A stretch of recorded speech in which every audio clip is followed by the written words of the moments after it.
Today, Casa Bonita changed its reservation system so everyone can sign up for a seat. You may have received an email asking you to join the founding members club. That's one way to get early reservations. Are we investigating Casa Bonita? Is that what's going on here tonight? Apparently. We played the little video. This is we're investigating them. And it turns out there's something buried in the fine print, which you will have to trade to get your hands on those sopapillas. Here's Jeremy Fajola. As a Casa Bonita fan, when I got the email for the Founders Club, I did what most people do. I dove in headfirst and completely scrolled through the terms of service. Who's got time to read all of that? But our Steve on Your Side producer did and found an interesting all caps clause deep in the fine print. You are giving up the right to litigate a dispute in court before a judge or jury.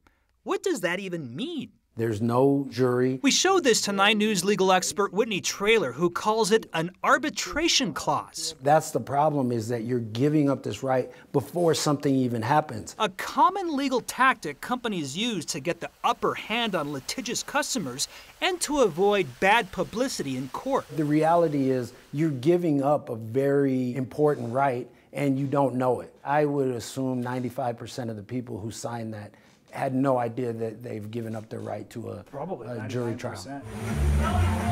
It means if you want to sue Casa Bonita for something like a slip and fall or food poisoning or whatever, your claim would be handled in private mediation. Using Casa Bonita's services means you agree to resolve any dispute on Casa Bonita's terms, outside of a public court and away from public view. Do people really have a legal beef with the old Pink Tower? Well, like any big business, lawsuits are gonna happen.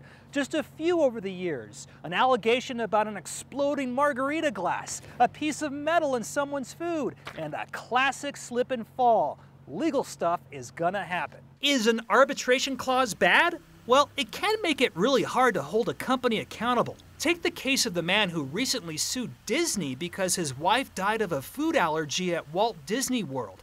Disney attorneys tried getting his lawsuit tossed because the man signed up for the streaming service Disney Plus. Disney Plus had an arbitration clause which said he couldn't sue in court for any Disney service he used. And that's the thing. It's deep down in the document. You don't really have any power to go back and forth and negotiate. It is in legalese. It's sort of a take it or leave it. After bad publicity, Disney attorneys backed off their arbitration claim, and the lawsuit is now moving forward. And now you know what's in the fine print. But don't let us ruin your fun when you sign up for sopapillas and sign away some of your rights. I mean, who reads the terms of service anyway? Well, I'm not sure that I read every term of service.